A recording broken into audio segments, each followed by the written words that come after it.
exhibition upstairs. So that's our flagship exhibition here at the Building Centre, which we launched in May and runs through till the end of September. Basically communicating, celebrating the good work of residential retrofit and the more work that needs to come, with the mission of achieving deep retrofit of homes at scale. So the event series that we've had complements the exhibition programme, and we've got a panellist series going on every Wednesday evening through the series up till the end of September, and we've got lunchtime online talks. A little bit of housekeeping before I talk about the specific event tonight, the heritage event. If you could turn your phones onto silent, that would be much appreciated. We also don't have any fire alarms, fire drills planned, so if you do hear an alarm raised, it will be a case of evacuating the building. So, back to tonight. As I say, the focus is heritage. We have 3 guest speakers here with us this evening. They will all be presenting for about 20 minutes each, and then we'll open it up for a panel discussion, a Q&A, when all speakers will come and sit on the stage, and you, as our audience, can address your questions to them then. So please hold your questions. Don't address them as each panellist finishes. We'll do it collectively at the end. So just a little bit about our speakers. We'll be starting with Christopher Proctor. So Chris Proctor co-founded Proctor Real Architects in 1995. Chris was an early adopter of Passive House and completed his training in 2011 and was one of the UK's first, that was on one of the UK's first Passive House courses. He is the lead author of the Architects Climate Action Network Climate Emergency Conservation Area Toolkit for England, and that is on display in the exhibition upstairs, and Chris will be talking about that this evening. So Chris will be our first speaker. We'll then hear from Hugh McGilvery. Hugh is a director at Exley O'Callaghan, a global team of structural and facade engineers. Hugh joined the company in 2012 and leads facade engineering projects from conceptual development of form, materiality and functionality through to design detail, specification and site monitoring. And finally, we'll hear from Robert Prewett. So Robert heads the London office of Prewett Bizley Architects. He is a qualified Passive House designer and is a founding member of the UK Passive House Trust.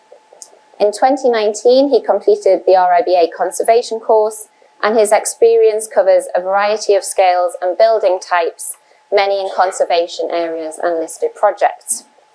He actually coined the term retrofit coordinator in 2010 and has recently been invited by the RIBA to co-author a book on domestic retrofit, which is due to be published next year.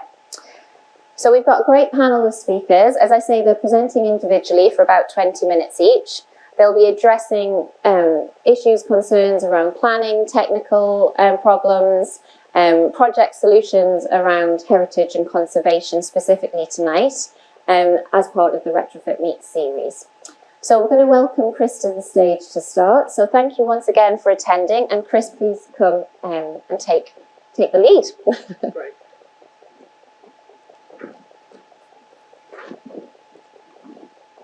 Great. So hi everyone.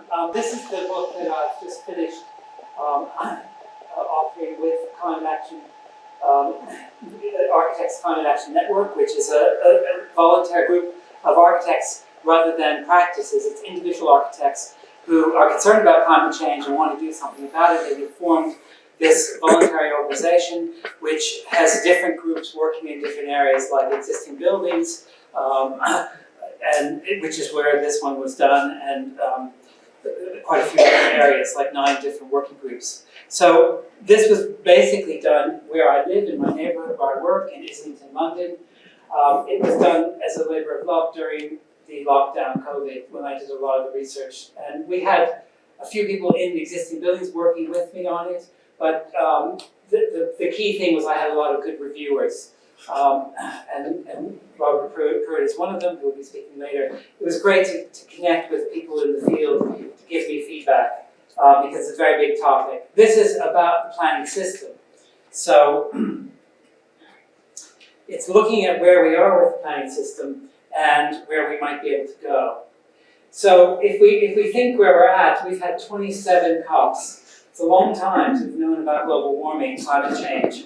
And it's only been recently that we've seen a bit more interest to make things happen within government. And the key year where this really made a big difference was 2019.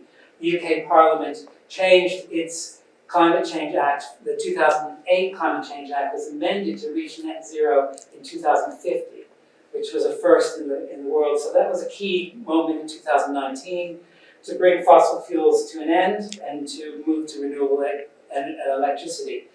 London authorities and other authorities in the UK have also been doing quite a bit of networking and to declare net zero, but they went even further.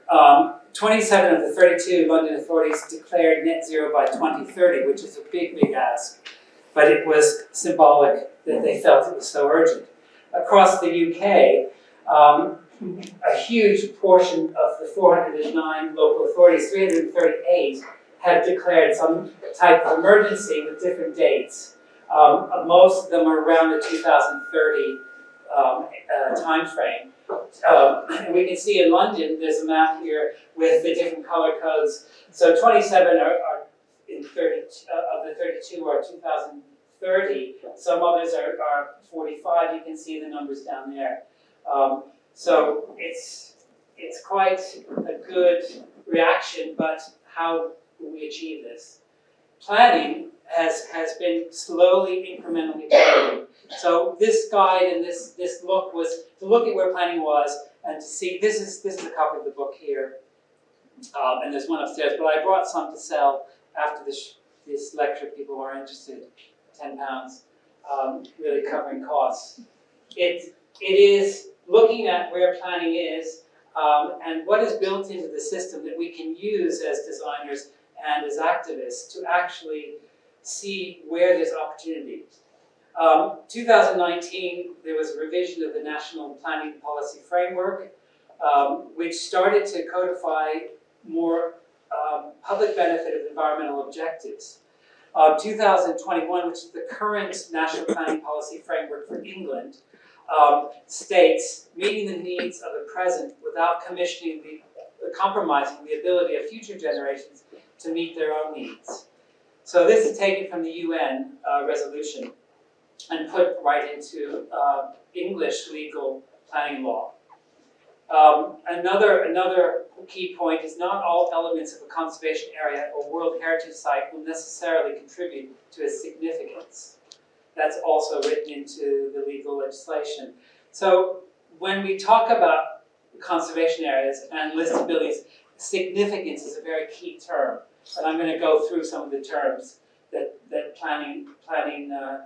planners use and planning law uses. Significance is a key thing. So if something is listed, it's really because of its significance, or it's a conservation because of its significance. So those are two things that happened about the same time as other changes. So other responses have been slowly building over the years. Good appraisal is an idea that conservation areas will be appraised and updated every so often. It's built into UK law that local authorities have to update and review the current conservation areas that they have. So what is the review and what is the management scheme and what is the appraisal? So it's been starting to be more defined in the planning policy guidance. Well, the first Historic England on the bottom here defined good practice for local authorities to develop appraisals and conservation area management, which defines both positive and negative contributions within conservation areas. So the key here is negative. So it's taking a look at where there may be opportunities, where there are things that don't work very well in terms of heritage, and defining positive and negative. So also in UK, in English Planning Policy Guide, in the same year, 2019, positive or negative contribution, and it's saying identifying opportunities for beneficial change. So beneficial change is the key thing here. So examples. This is London Borough of Westminster, and this is using building audit to identify positive, neutral so negative, neutral, positive, and listed buildings within a conservation area. A mapping of each building and a decision of, a view taken by the local planning department what category these buildings will be in. So we see that the red, orange here are negative buildings within this conservation area. To listed buildings are the blue, and then you have positive and neutral in between. So this was done in 2008, which is earlier than, it's 11 years before some of this has come into more understanding. So councils were doing these as good practice, but not very many. It hasn't happened much around the UK. And most of the reason is funding. The planning departments are strapped for cash since cutbacks, so they haven't really been able to follow the mandate of the Planning Act. So this on the right is definitions of these particular categories in the Royal Borough of Kensington and Chelsea, which is another borough that has been doing a lot sort of ahead of others. And this is from a conservation area document that was 67 pages, that was an appraisal of the Boltons in 2015. This has a very good definition of what listed buildings are, what positive buildings, neutral buildings, and negative buildings, as definitions that they use as a borough to define how they map these. These are more examples. So if we look here at Borough of Westminster, and you can see the orange ones are the obviously negative buildings. Hackney just has been introducing new conservation areas. This was in 2020. A new conservation area that hadn't been declared before was written and made into a conservation area with mapping, with the categories. We have London Borough of Camden over there, again with good mapping and coding, but also City of Bath. Now, there's been a lot in London, but Bath is really quite essential because Bath is UNESCO World Heritage. It's known as a Georgian city. Bath is part of a larger authority. So the City of Bath is one part of a larger authority with many conservation areas. But for the purposes of this study, I looked at Bath as the City of Bath. And it has a different system, but it still goes through the different categories. So it has a different kind of notational system, but they have negative, positive listed in the same way. So what this guy did is it took one particular conservation area in Islington as the key to go through. And this is one where I live and work. It's a very small one. It's only 173 buildings, so it's easy to analyze. And it's an old one. It was born 3 years after the Act of Parliament in 1967 that created conservation areas. Conservation areas came to be after 1967. So it was 3 years after, one of the old ones. It's 52, 53 years old now, but the appraisal is only 5 pages. The appraisal has no positive, negative mapping. It's just basically an outline of the border and then some written pages of where there's heritage that should be protected, but not very deep in analysis at all. So what we did in the study was to look at how we would write this, how we would expand this. So we looked at this and we made judgments about the negative, neutral, positive, and listed buildings. The listed buildings are blue, and the listed buildings in this conservation area are Georgian terraces. The green buildings are positive buildings, and mostly they're Victorian terraces, Victorian buildings. The yellow are neutral, which are additions on the back or modern buildings that fit to the same scale. The difference between a neutral building is that it fits to the streetscape scale, but it may be new materials, it may be a modern building. The negative buildings are the red-orange ones, and they usually do not fit to scale. They're usually way out of scale. They're towers, they're terraces that have been destroyed, and very low houses have been built very quickly to fill in a gap, but they haven't gone up to the traditional 4-story Georgian or Victorian terrace. So there's a discrepancy with how they inform the street, how they make make the urban quality of the conservation area, which is very key to what a conservation area is. So in this particular conservation area, we see that after 52 years, the documents that are the appraisal haven't really helped people to understand where they could make improvements. There are 60 shop fronts in this area, and 82% of the shops still have harm. They haven't been improved. There are only 11 shop fronts that are unharmed, exemplar, traditional shop fronts, with many that have had roller blinds and damages where they've removed parts of the shop front. The signages are often too large. The existing guidance hasn't helped to push this to renewal and replace and improve. So that's the problem, and that's why Historic England and the later guidance is looking at beneficial change and looking at opportunities. So there's been no management plan or beneficial change. So this is where I, as an activist, was calling out to Islington to say, look, you need to start thinking about this, especially as an opportunity with climate change. So why? Well, there's an estimate, and some of this is coming from the LEDI Climate Emergency Retrofit Guide, is that 20% of the total UK carbon emissions come from homes. If we have approximately 30 million homes in the UK, it's a good chunk of our UK carbon emissions. There's an estimate about a quarter of those homes will have heritage or architectural constraints. So if we take a quarter of that, that's 5% heritage or architecturally constrained, which may be beautiful, nice facades, even if they're modern buildings. Buildings that have an architectural merit could be 5% of our carbon emission. So we can't just say we're going to fix the buildings that are easy to fix. We need to fix everything, and this is a big piece of this. So if we look at conservation areas, some councils have a big challenge. These are councils that have declared net zero, but the highest in London is Westminster, with 78% of the borough in conservation. Kensington and Chelsea is 73. Islington, where the study was, is just over 50%. Camden is also 50%. If we look at London, London has 10% of conservation areas in the UK. And if you look at the mapping of Greater London, 17% of London land area, some of this are parks, but that is in conservation area. And if you look at Central London, of course, it gets much denser. So it is a problem that isn't consistent across the country.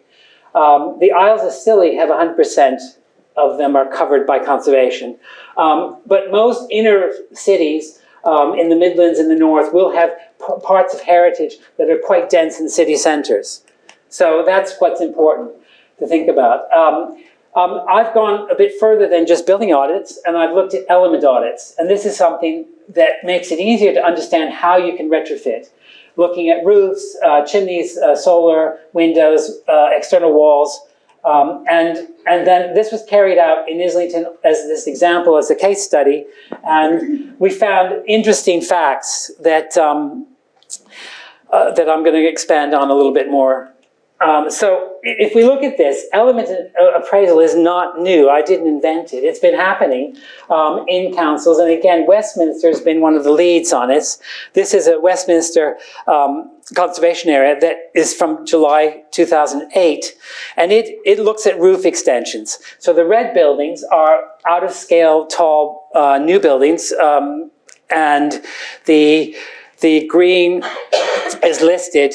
The blue are extensions that are new extensions to existing buildings.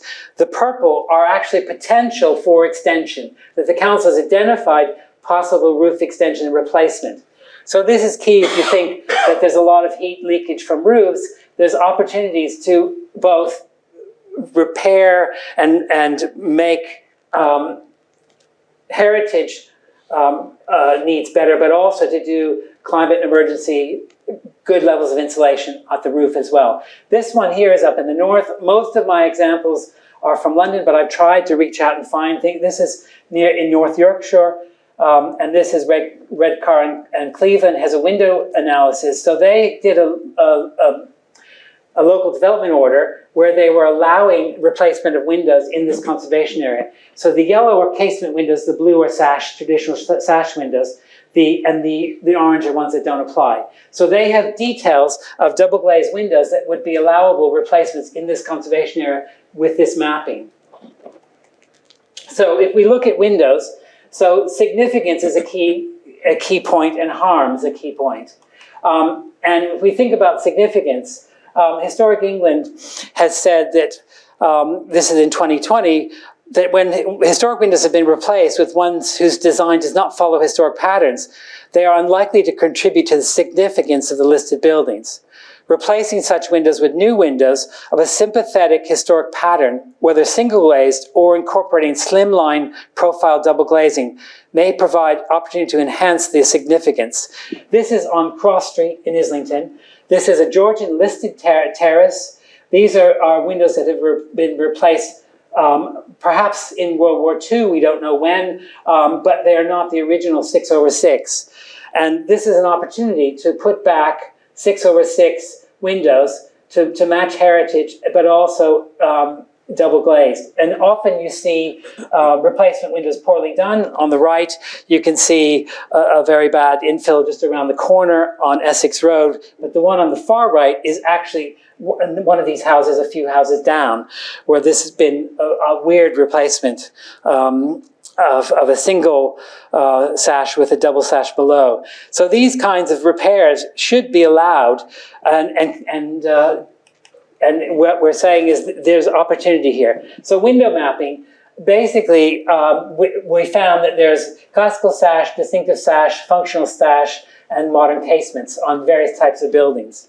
And actually, very few windows are original. Let's take this Georgian terrace here.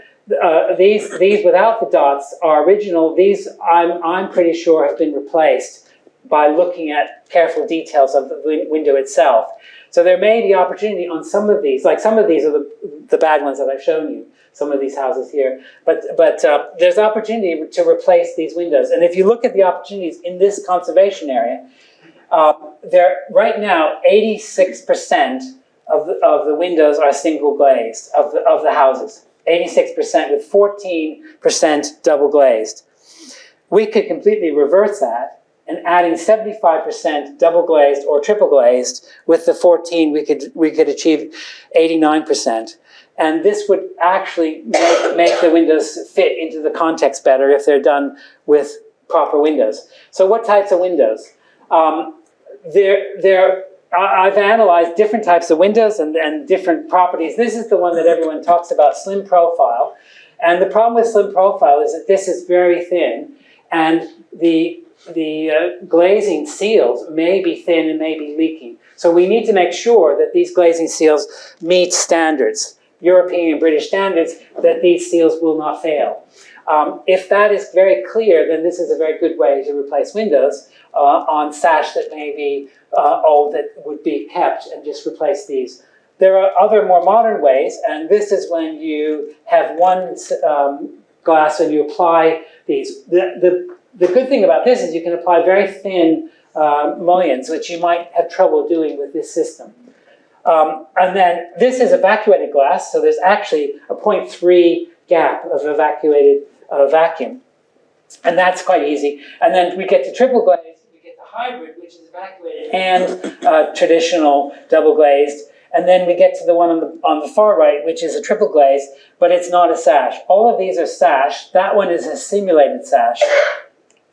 So this is the simulated sash, and it's very well done by an Austrian company, of course not made here yet, though they've been in talks with companies in the UK to license the manufacture. So this is done correctly, where the top window is fixed, and this is set back. Oftentimes you get these windows that are not set back. So this looks very good as a window. It's very hard to tell unless it's open. It opens in, and so it's a hinged tilt-turn window, which means that you have no air leakage on seals.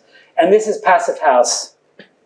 So if we go back, Single glass is 1, and then you look at 2 times, 2.3 times better than single glass, 2.5, 4 times better, 5 times, 5.2, and 6.25. So you can really increase the efficiency by looking at these new modern windows that are happening. Public versus private realm is another concept in planning, looking at the streetscape, and the private realm is behind, which is not visible. The public realm is what you see from the street. And you could look at where are opportunities to put external wall insulation based on this mapping.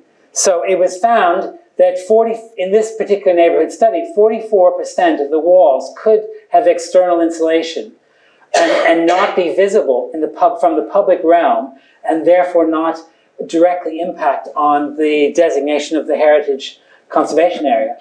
Some of these buildings are obviously like here, you can see obviously these are social housing, built very out of scale with the context of the terraces. These can be insulated completely. And then we have some rendered buildings, and we have the backs of buildings. So it's a high percentage. And looking at these figures, it's quite interesting for local planners to see this. They don't have an understanding of this, what's possible. Yeah, okay, I'll wrap up. So a good appraisal also has looking at projecting features. Chimneys are a problem, and extensions are a problem. How do you extend? You need to extend in a good way so that you wrap insulation around. You deal with the parapet in a good way. Solar, looking at solar, 31% of this area could be solarized without any change to the existing roofs. Looking at roofs and understanding the roofs, 50% of the roofs have been changed. They're not historic. And understanding the roof types is quite important. These are the traditional roofs, these are modern roofs, flat roofs, and changes to existing buildings. So there's opportunity that you can impact on climate change, retrofit, and repair, and do things in a sensitive heritage manner. Of course, this is not looking at listed buildings in detail. This is looking at all the buildings surrounding and the opportunities as a context. I think that's the last slide. So, thank you so much.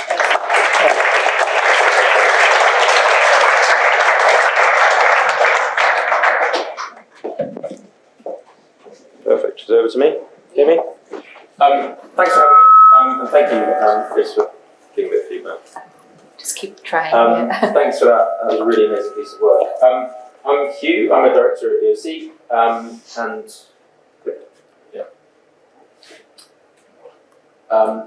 quick one about EOC. Exo Callahan, we're an engineering firm at SME. We're about 50-50 split between structural engineers and facade engineers. We're a global company despite being pretty small. We've got 11 offices around the world, which we really love because it means we can learn from other cultures and places. So we're learning a lot from our Parisian friends who know how to use bio-based and timber insulation, and so a lot better than we do in the UK. When it comes to heritage, we do quite a bit. Actually, not as much refurbishment residential as we do commercial, but we work on quite a lot of significant buildings. But the reason I'm here to talk to you today is because I'm lead author on a guide for the CWCT, so the Centre for Cladding and Window Technology. They have a sustainability committee that are doing lots of guides, so they've just released a formal facade engineering approach to embodied carbon in response to the new codes.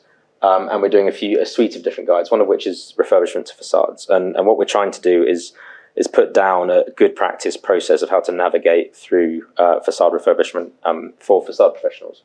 So this is a flow diagram that sort of takes it through the REBA stages. So starting at UK housing stock, I think Chris has probably covered most of this, but just high level, we're talking about sort of probably half a percent of British homes are listed. Less than 5% are in conservation areas, and there's an English Heritage estimate that about 25% of UK homes probably have some heritage feature associated with them that might constrain any retrofit. But as Chris pointed out, the same slide, that when it comes to public and private realm, maybe 30 to 50% of the facades maybe aren't significant on these buildings. So this lecture is really sort of targeted at that sort of 5 to 10% of British facades that are kind of heritage constrained. And what this CWCT guide is looking to do is sort of put down this process. So probably teaching everyone to suck eggs here, but first thing we really obviously need to do when we get a building is establish what we have. So we're talking about pre-1920s, pre-1930s buildings. They're predominantly built on relatively historic construction principles. So generally they're vapor open. They manage moisture through a balance, not through rejection on the outer skin. The ventilation is usually fairly uncontrolled and through infiltration. The cladding is often, the facade is often structural and not a cladding solution. The guide, I'm not going to go into detail now, but the guide takes you through different surveys available to you and talks you through the REBA stages. So starting at sort of pre-purchase building surveys through to what a facade professional would need to do at stage 0, stage 1 to scope out visual condition, start looking at intrusive surveys, pre-demolition audits, which I'll come to towards the end of this talk, detailed defect surveys and scheduling, and then post-demolition surveys. So it goes into a lot of detail on that. And we're also looking to try and rationalize the way we talk about defects and buildings into sort of some common language around maybe workmanship, design, and deterioration, and to cover some good some of the common issues that we find around leaks and comfort, hazardous materials like anthrax and asbestos and lead, and things you find in heritage buildings, safety, and things like interstitial condensation, which usually attributed to poor ventilation and inappropriate remedial materials being used, like cement mortar over lime. The guide will then go on to looking at good practice and the tools in the facade professional's arsenal to analyse existing building and establish the performance. So the actual tools available, the analysis software, and how to approach pinning down the existing performance and condition. And also to lay out a sort of standardised way of talking about condition with respect to performance, which is where us as facade engineers step in. Looking at ways to categorise defect, whether something's a defect, whether it's just below standards, whether it's meeting performance standards, or importantly, whether it's a sort of known unknown, which in refurbishment and retrofit is really important to manage, understand that and manage risks. And then the guide, and I'm not going to go into detail here, looks to standardise a way of talking about his current existing performance. So it's a good output from the Bristolian's Guide to Solid Wall Insulation, just showing the sort of spread that you'd expect for heat loss in an existing building, what's attributed to ventilation and infiltration, glazing and walls, and so on and so forth. The guide then goes into how to best determine a strategy and navigate and communicate a refurbishment strategy to the client, but importantly to conservation stakeholders and to heritage lobbies essentially. So focusing on sustainability, so operational carbon, embodied carbon, circularity and resilience, but also weighing in how we talk about program, how we talk about cost, logistics, risks and safety to determine the right strategy. So we've all seen this diagram before, and we all know that sealing up the air, bettering air tightness is a quick win for building energy, but followed by roof, followed by windows. But what the guide focused on as well is that a whole house or a whole building approach is required, and fixing one thing can be detrimental if it's not done in conjunction with the wider building and the ventilation strategy and so on.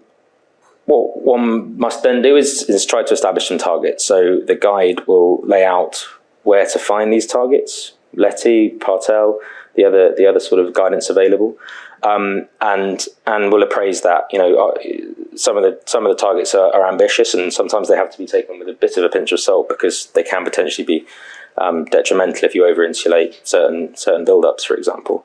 But when it comes to heritage buildings, predominantly they perform terribly thermally. So the reductions you're talking from existing U values down to sort of best practice retrofit, you're in the range of 70 to 90% improvement required, which is obviously a very long way to go when you're constrained.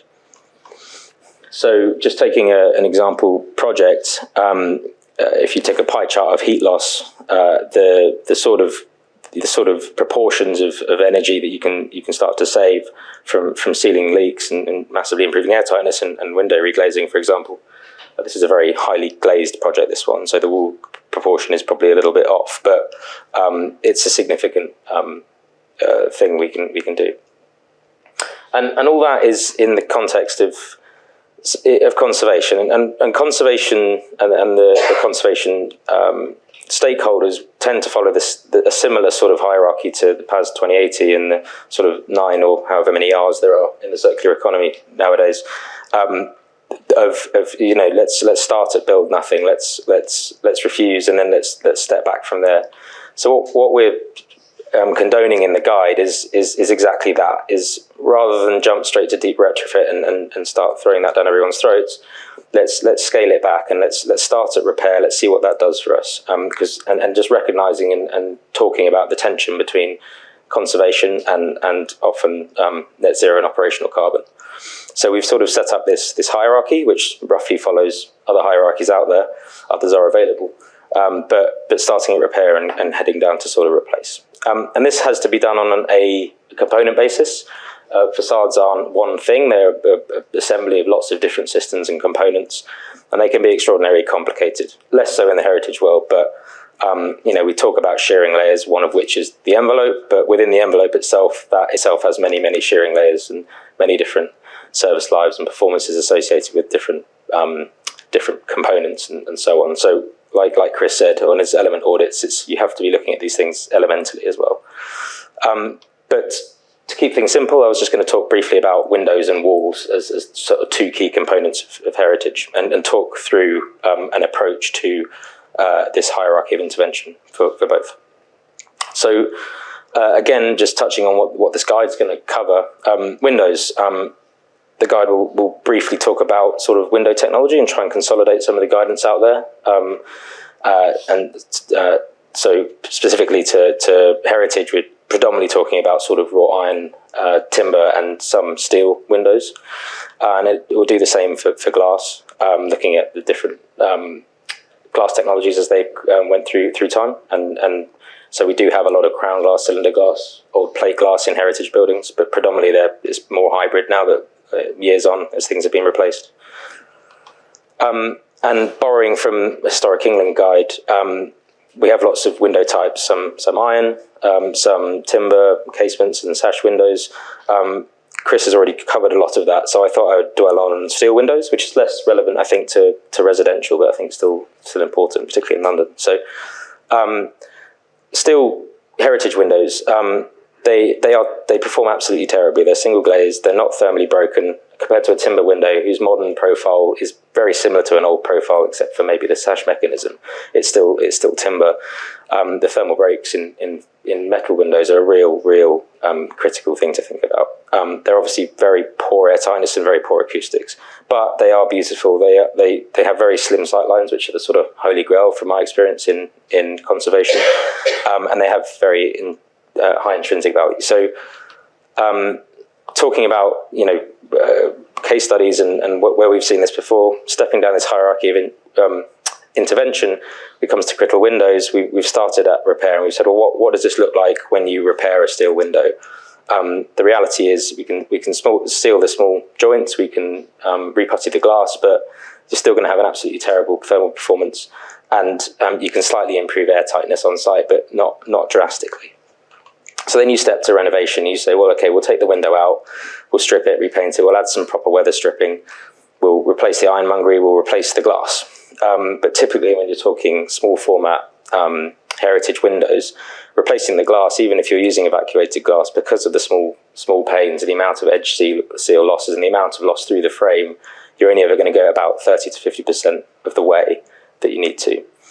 And just to touch on vacuum evacuated glass, again, don't want to teach people to suck eggs, but for anybody who doesn't know, it's got a lot better in the last couple of years. So we are looking at a lot more seriously for retrofit projects.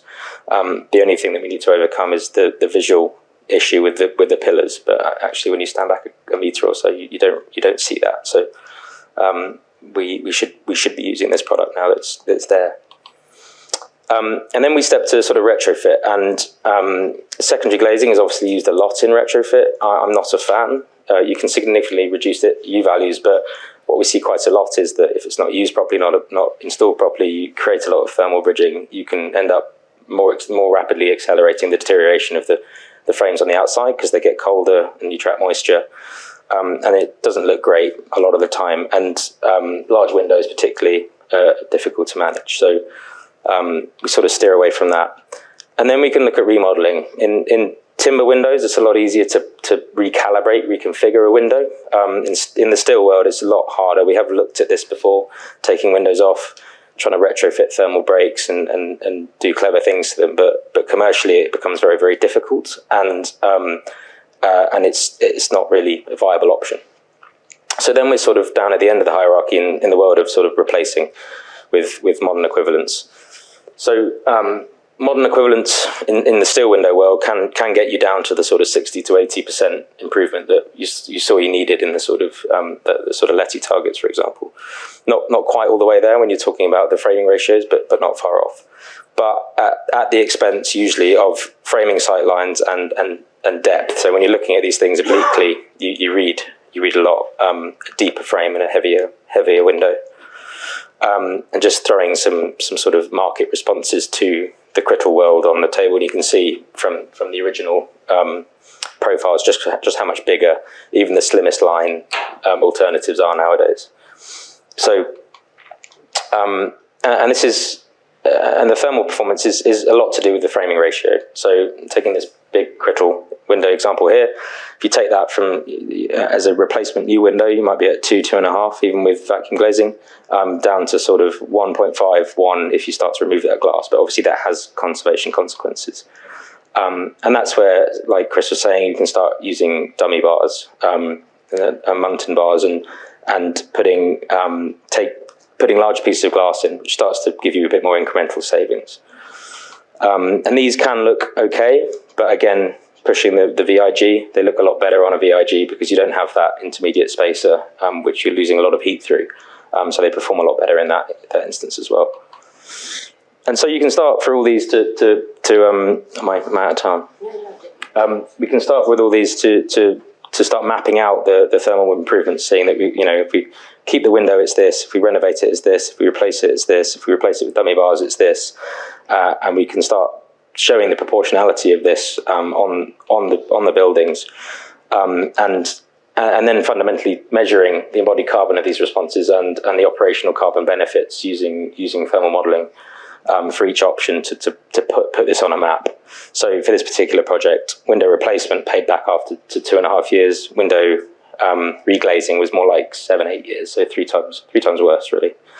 And just worth saying that's because most of these heritage buildings are so terribly performing as window elements. As you come towards the 80s, 90s, as window technology got better, that balance of embodied versus operational starts to sort of tip. Probably 1990 when the coatings and the thermal breaks came in. So I'll whittle through this, but the idea is start at repair, end at replace. Look at the whole life carbon assessment of each, and we're finding that this is really ringing well with the conservation argument because they can understand in numbers, and we can create a graphics equalizer of all the other parameters we're talking about, just to sort of demonstrate where we should be for any particular job. Spend 2 minutes on walls and I'll stop. So walls, I won't dwell on it, but there's a lot of different build-ups out there, a lot of stone, a lot of brick. There can be a huge amount of different thermal performance depending on insulation and cavities.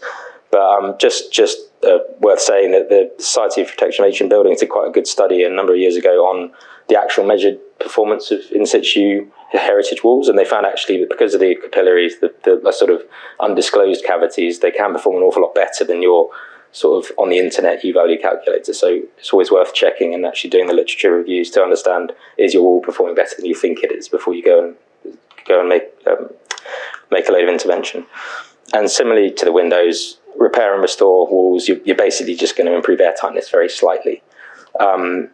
in heritage conservation areas, it's typically not on the public facing elevations, not appropriate to start retrofitting external insulation or remodeling or replacing the facade. But what we do tend to look at is internal insulation.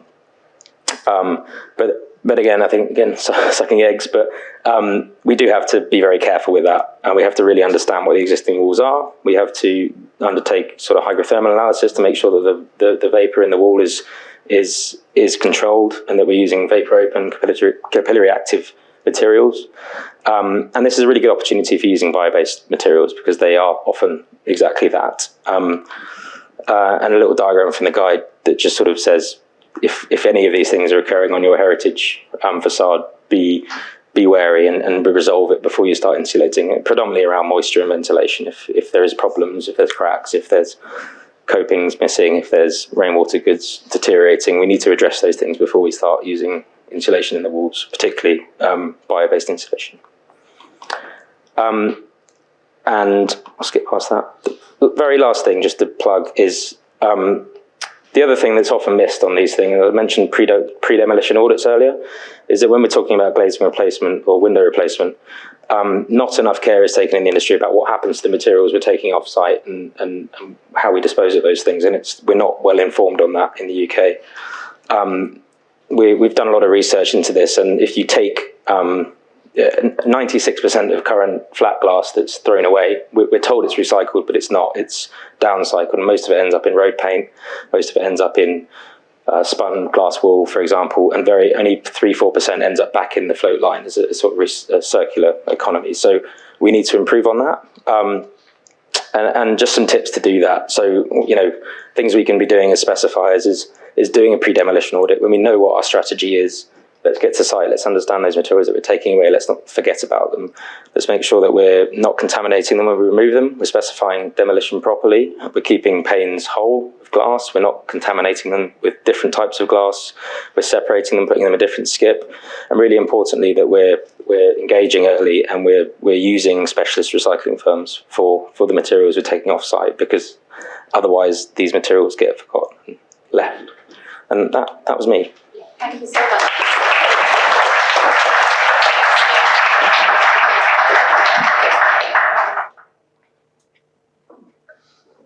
Thank you. Robert, you're next.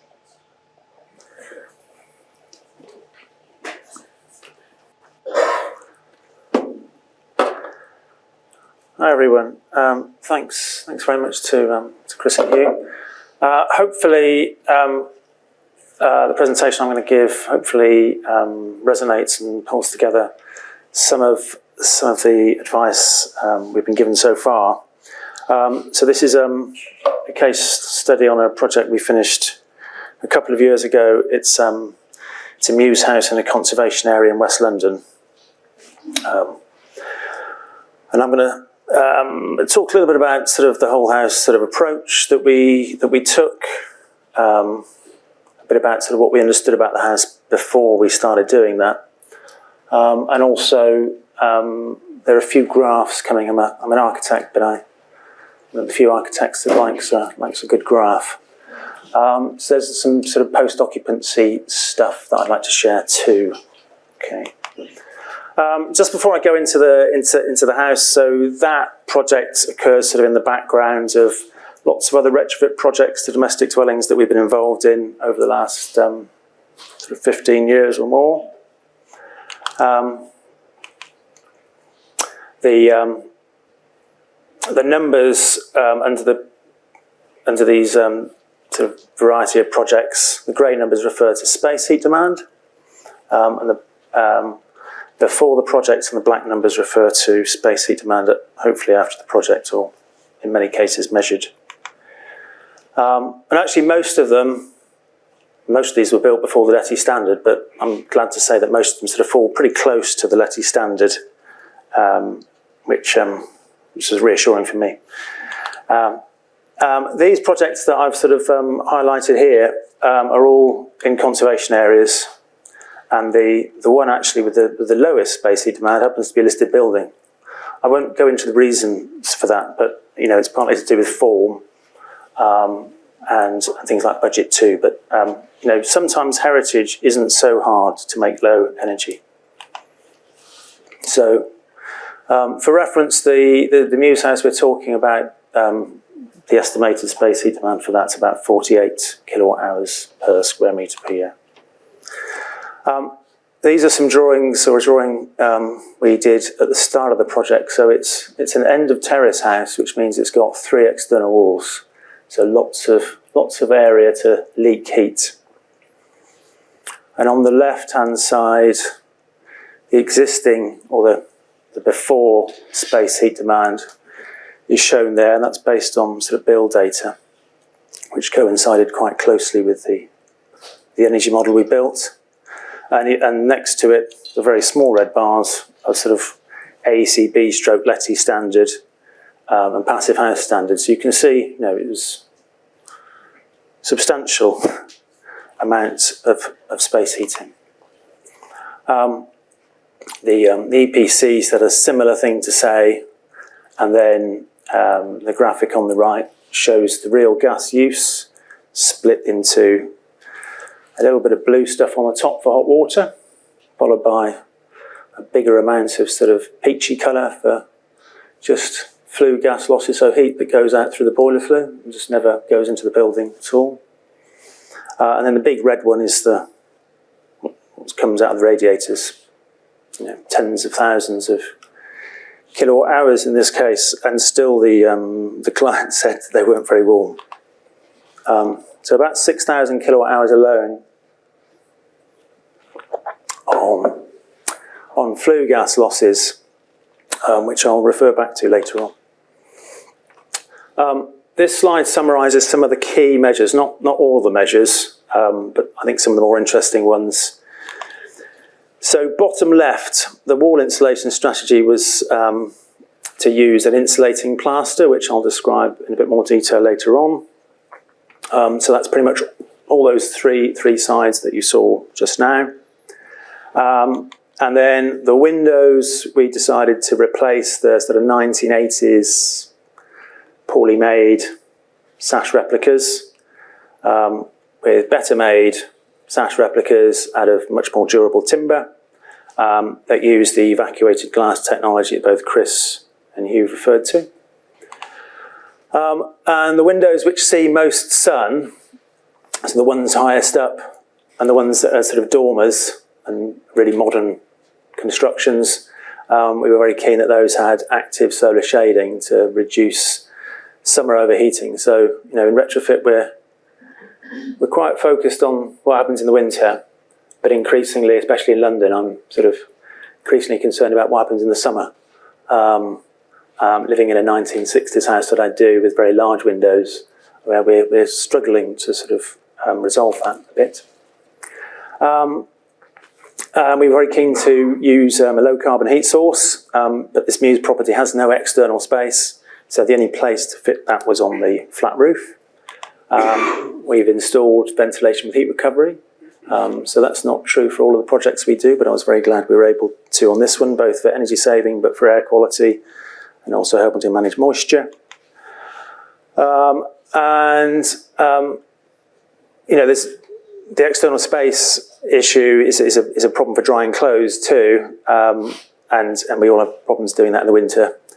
So we built in a place to dry clothes that's ventilated with the machine that's just above that.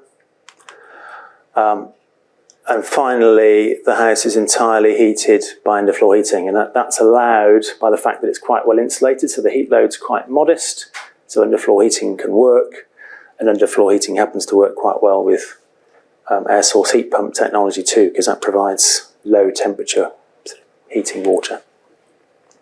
So,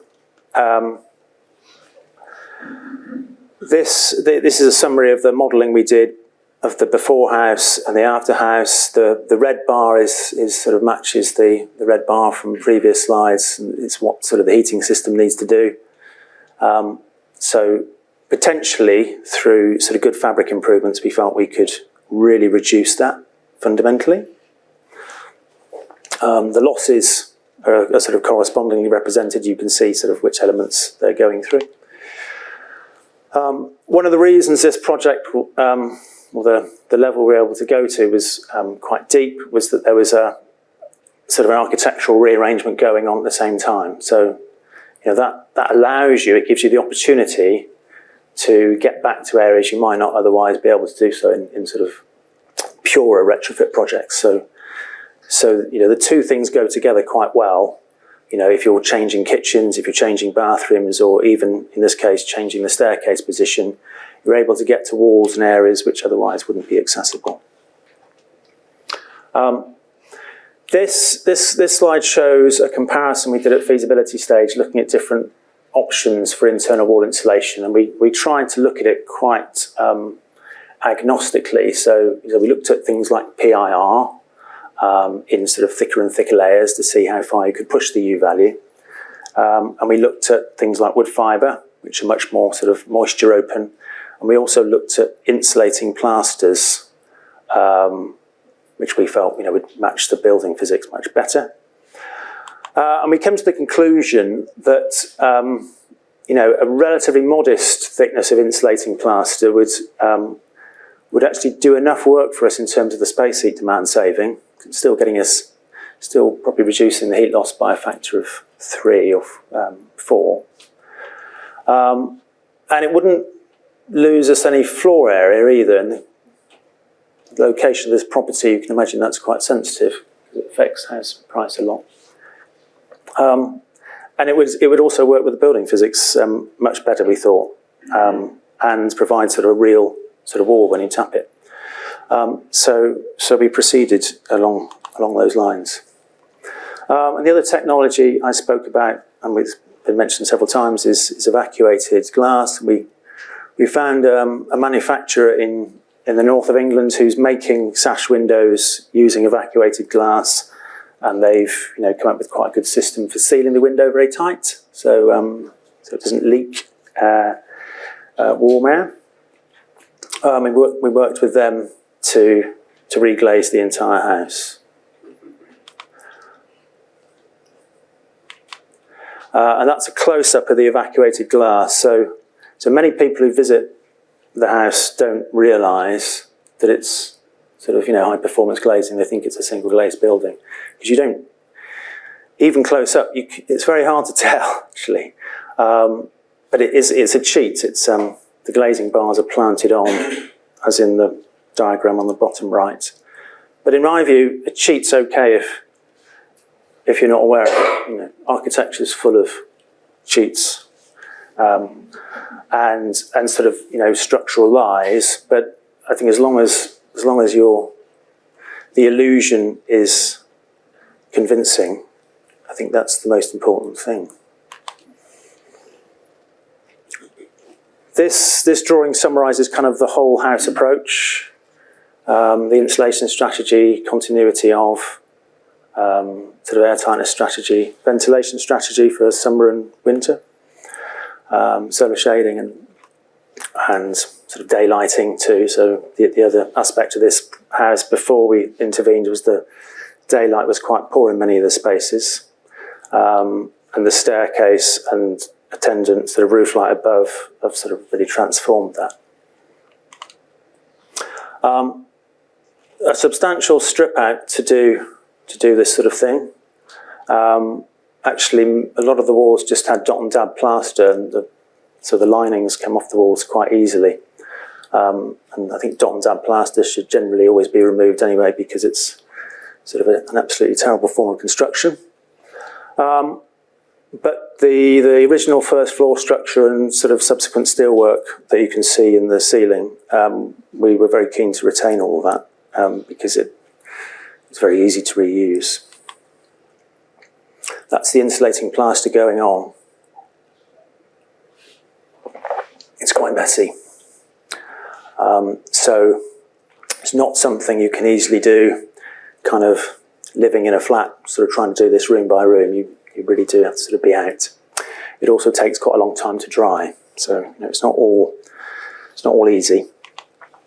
And these are the new dormers, which which are quite chunky in their proportion because they've got insulated sides and insulated roofs, and they've got a deep fascia to hold that external blind.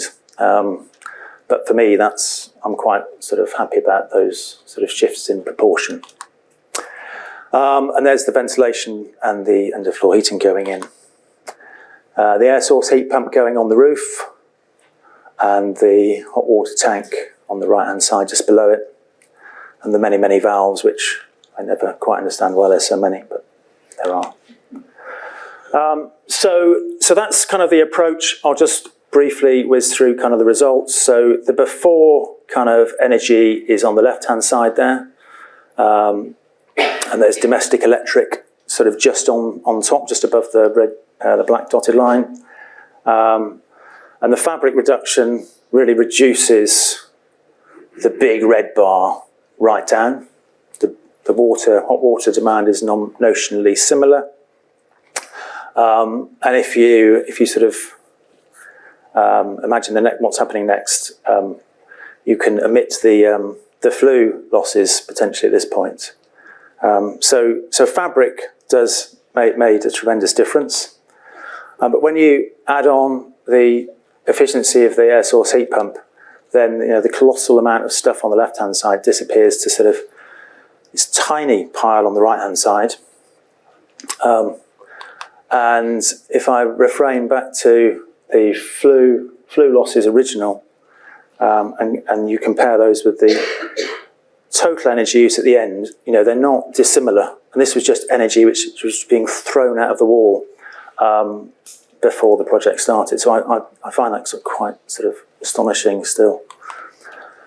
These are some temperature plots over the course of a year. And you can see there are a number of rooms being plotted here, but this is essentially the flatness of the graph of those lines at sort of 20 degrees is that's the good thing. It's sort of terribly boring, but that's sort of what we like. It wobbles a bit in the summer, and I'll come on to that in a moment because we get solar gain in the summer, and we get high external air temperatures too in London. So that's what happens in summer.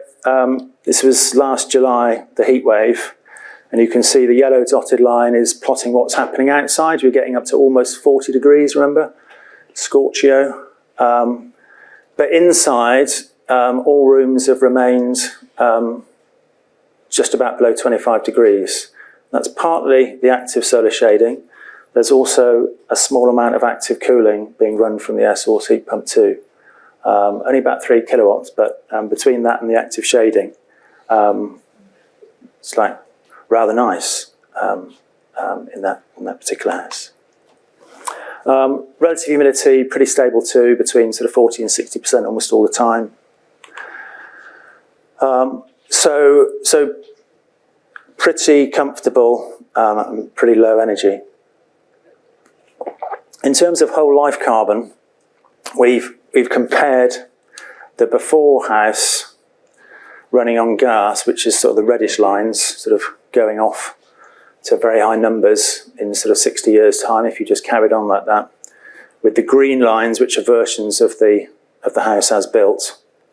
The dotted versions are what happens if the grid decarbonises as much as we're told it will. So it doesn't have such a big impact on the red lines because most of that's gas.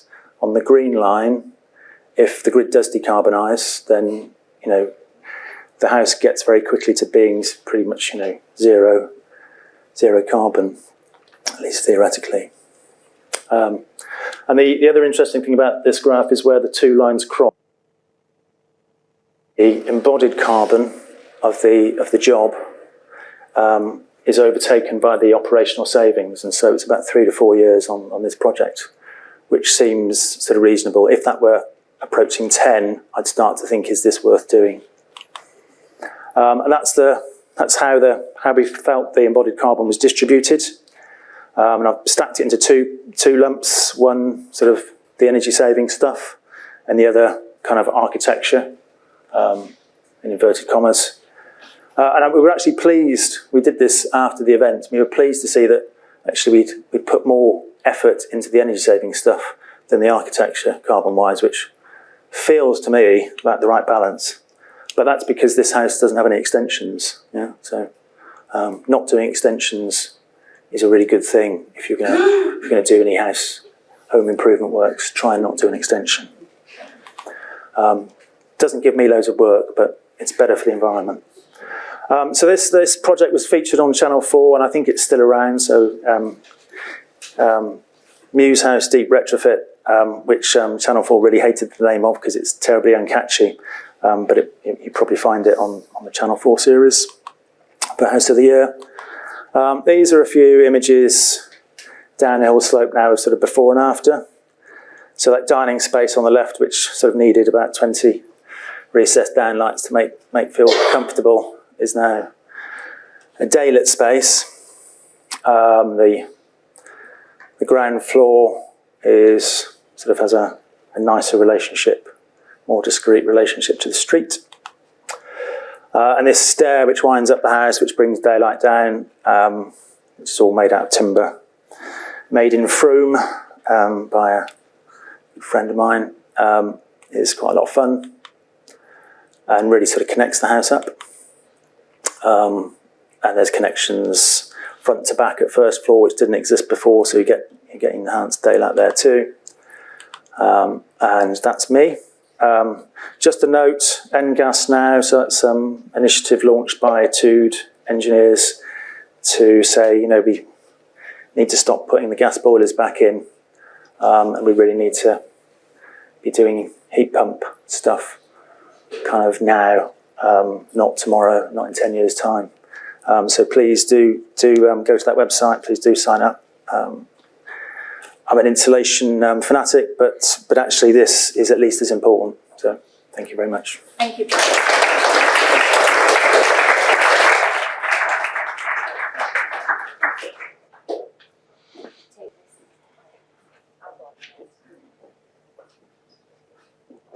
Sorry. We've got our rolling lines before. Yeah, perfect. Amazing. Well, thank you all for presenting just then. It was fascinating, and I'm sure there's going to be lots of questions. So I think we should just get started with asking the audience to put the questions to our panellists. And if you do have a specific person in mind, please do say their name. So we've got Chris, Robert, and Hugh. My colleague Tom at the back has the roving mic, so please do wait till the mics arrive because we are recording the event, so we want to capture the questions as well as the answers. So would anybody like to start and put the first question to our panellists? No? Oh, gentleman at the front, Tom. Yeah, oh, just wait for your microphone, please. Thank you. Billboard as useful buildings. Hugh, I thought you were a bit negative about secondary glaze. I think it can be very effective in heritage retrofits, but it often doesn't receive the attention to detail that it needs to do it well, both operationally and in terms of moisture management. And one of the advantages it can provide is you can put solar shading between the two layers and ventilate outside, so you can actually do quite a lot to counteract heat effect. I don't disagree. I think I've seen too many cases where we're taking secondary glazing out because it's been done badly, and yes, but that does have to be considered. And I think we've just seen a lot of cases where it isn't considered. I'm a facade engineer. I do a lot of big commercial buildings with double skins. There's a lot of potential there, like you said. If you're taking that and evacuating that air and spitting it into a mechanical MVHR unit, you can start producing energy potentially with those sort of systems. They don't have anything on the retrofit market for that, but there's certainly a gap in the market there for a secondary glazing sort of closed cavity equivalent, I think. Thank you for the question. Lady at the front. I think it'd be like easy to get a question. Vicky Wilson from Heritage Architecture. I have two questions, actually. If you keep them short. Yeah. So, Chris, I was really interested to hear about your book. I see a lockdown passion. But have you spoken to Islington, and is there any sort of uptake on that from the council? You seem to have done quite a lot of their work for them. So, that was my first question. Yes, actually it's had big impact because Islington likes to be seen as being progressive, and actually in terms of energy and planning it's not that advanced. It's behind many other councils. And so we were really highlighting that. And so what had happened is that there's a lot of activism, a lot of groups working on various things, looking at their net zero commitment. Also, there were 2 women who started a petition and got 2,000 names of people in conservation and listed buildings and generally in the borough. They had to be in the borough, who wanted the council to rewrite some of the planning guidance, because it's been 20 years. Most of the planning guidance for conservation areas in Islington are 20 years old or older. And so they had basically reallocated resource away from planning to other parts of the council. So it had a big impact. We have a full council meeting tomorrow night with a debate.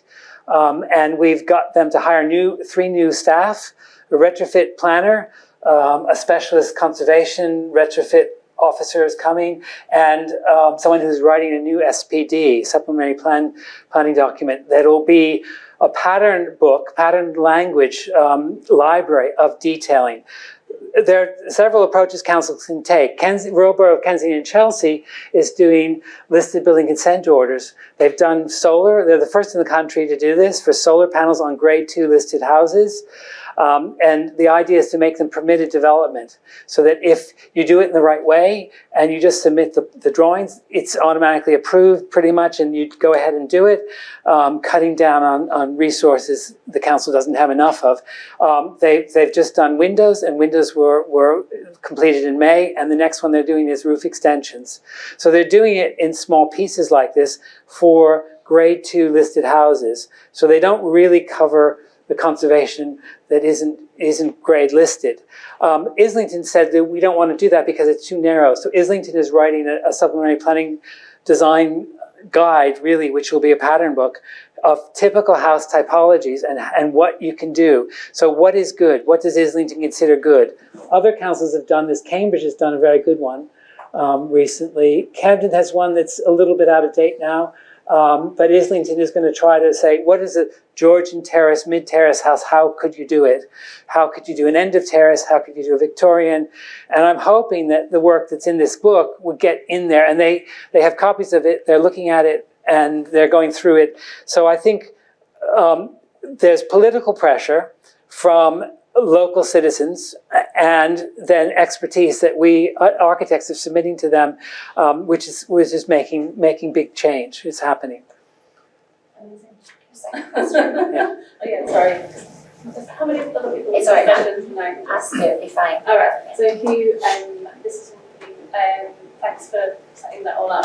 I think probably worked with you a long time ago, but 1960s, 70s buildings, retrofitting those, and a lot of them are actually listed as well. So have you worked on any projects that include retrofitting the facades, for example? I think it's going to come up quite a lot, especially sort of redoing tower blocks, for example. Yeah, we're seeing quite a lot of that. There's the big surge in the market at the moment of 60s, 70s. Often the facade will be failing. Might not be that the windows, is an energy retrofit. It might be that we see a lot of mosaic tiles falling and failing and sparking a deeper retrofit. And that was just before the sort of thermal breaks came in on metal windows. We see a lot of that critical window stuff I was talking about in those 60s, 70s building, and they are a serial offender when it comes to operational carbon. So, but the conservation lobby don't seem as protective over those compared to the. Yeah, I think if it's like technical, if it was a technical advancement, maybe they're a bit more protective. But if it's sort of a really standard window, standard window type, I mean, Crittall by then were probably really well established and were just churning them out in the 60s and 70s more. Yeah, I think so. Ones, they're probably a bit more. Yeah, that's the experience I've had. I just responded. I covered that a little bit in the book. In that social housing mostly have cradle windows around me in the conservation area, and some of them were replaced by UVPC windows. So there's been like different periods where different types of window replacements have happened.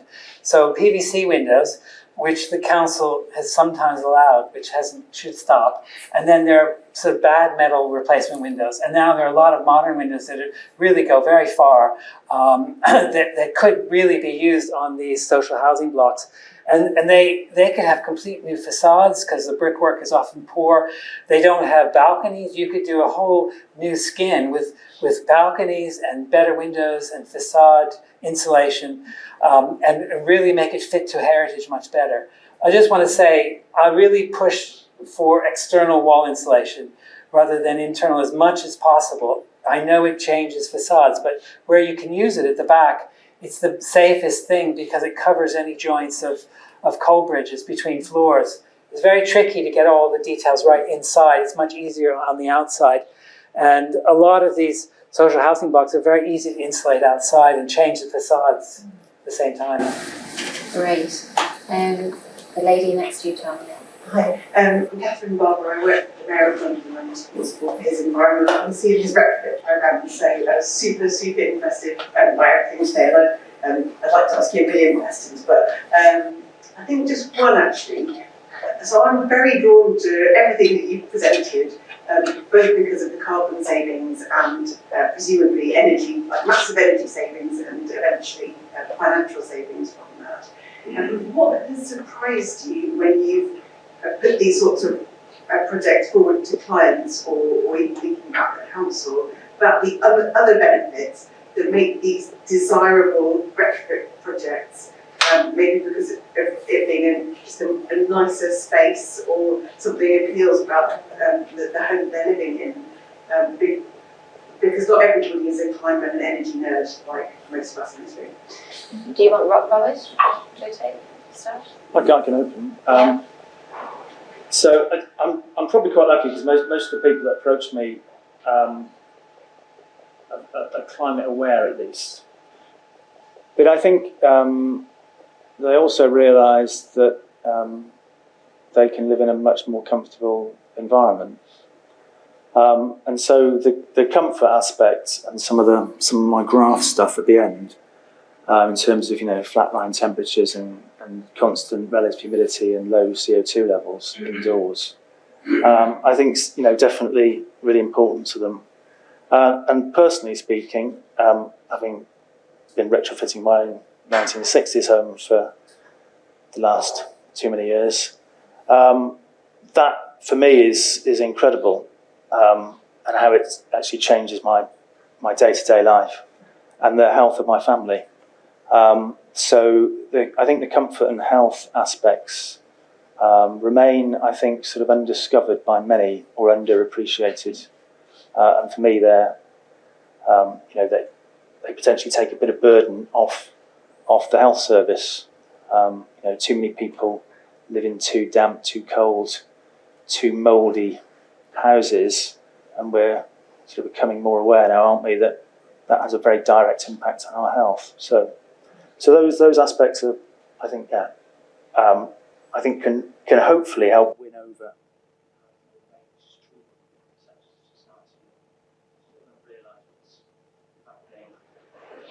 planet level.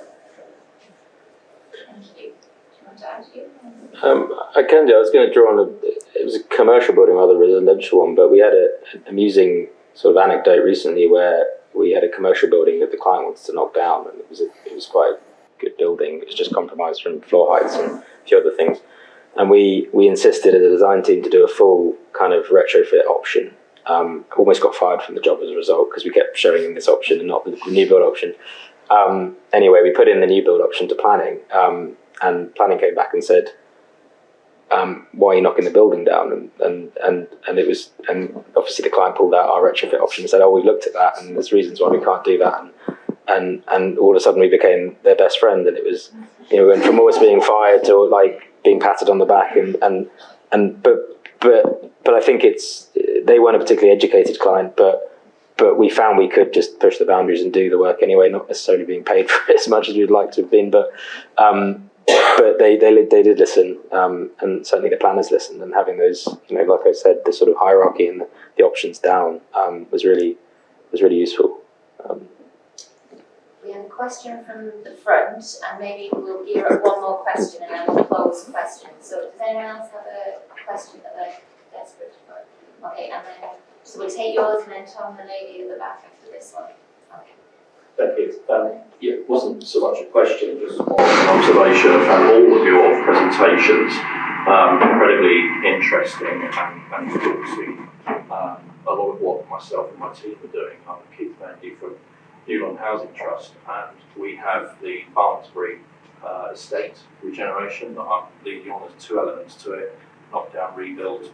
But the 1930s Art Deco blocks, we are actually retaining those, and we're taking those on a retrofit journey, looking at all the individual elements and taking our residents into account in terms of giving them a better environment and an environment that's cheap for them to run.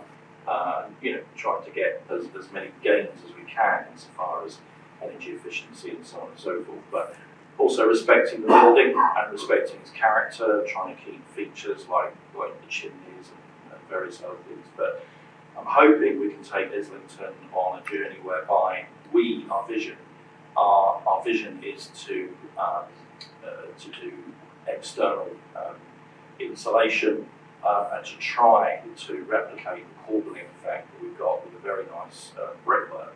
But actually to say, maybe, this is not the best we can do with the restrictions of brick slip, but actually we can make this look even better.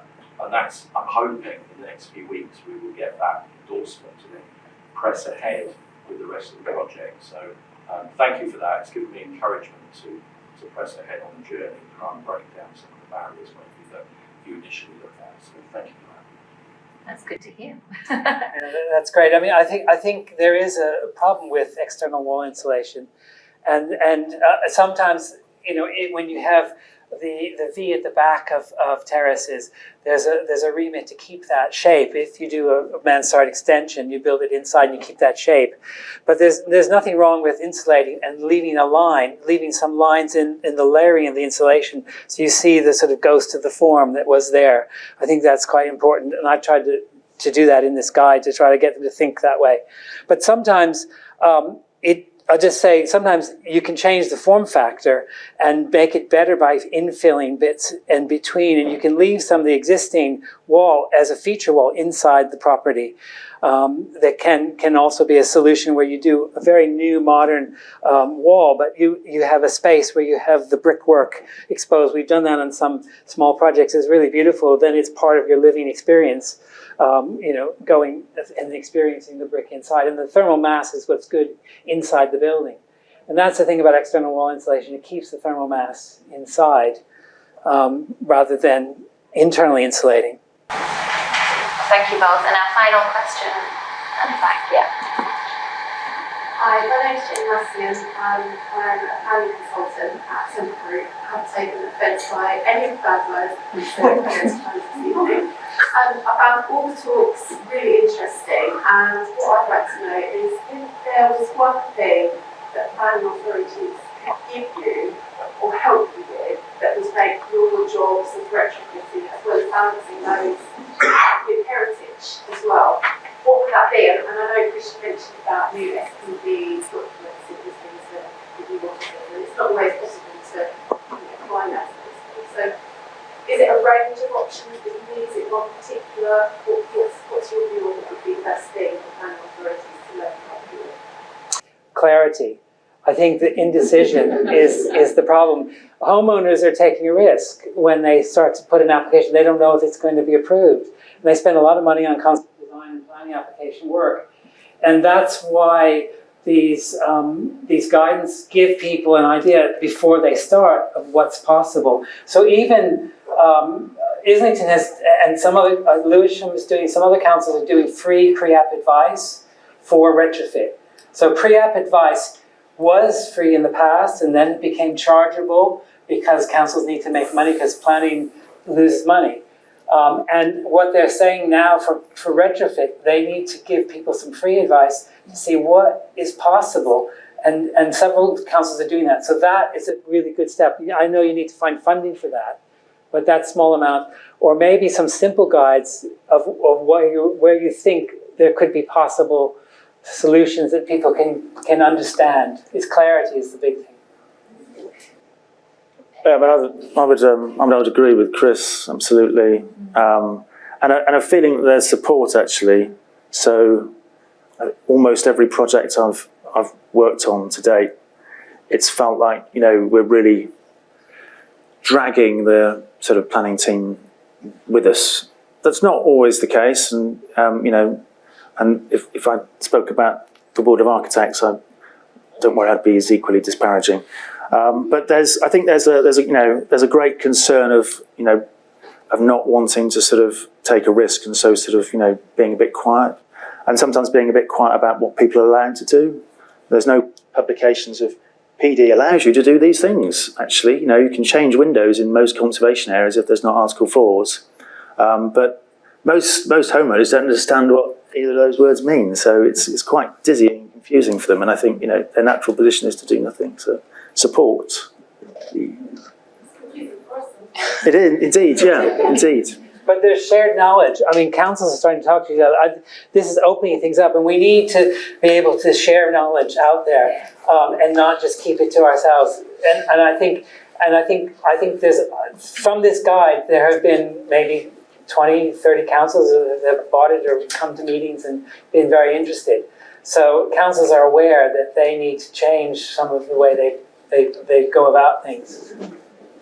Great, well thank you for the question, and thank you for all the questions. So just by way of wrap up, Hugh, when is the guide that you mentioned going to be available? I get asked that quite a lot. It was meant to be about a month ago, but the reality is probably a few months away. A few months away, okay. Well, we'll try and share it as best we can when. And Robert, you mentioned the overheating issue. We've actually got an event tomorrow night. You probably don't want to come back to the building centre tomorrow night, but we're doing a Retrofit Meets with Arif on the issue of urban heat and what you started to address in your retrofit as well. So if you can come back tomorrow, you can still book. There's an Eventbrite link for that. And Chris, you're selling these? I have some books here, so people will see me after. Yeah, I would say maybe outside this room, I think there is a little table, so if you want to buy off Chris. So I mentioned tomorrow's event. There's actually 2 more events next week before we break for the summer. One's online at lunchtime with Sarah Wigglesworth Architects. One's next Wednesday evening, which is all about community action. So please do come. Again, they're free, available. We want people to attend. And the more and more that I'm attending these, I think if you haven't attended the past ones, please watch the event recordings that we've got on our website and YouTube channel, because every bit of knowledge sharing and presentation and body of information, it's just supporting this agenda at large. So do watch back. The show is obviously upstairs. We probably need to be out of the building by 8 o'clock, but if you want to take the last 10, 15 minutes just to have a look around if you haven't yet done so, please do that. And thanks again for attending and for supporting and for our speakers here tonight. So thank you everyone.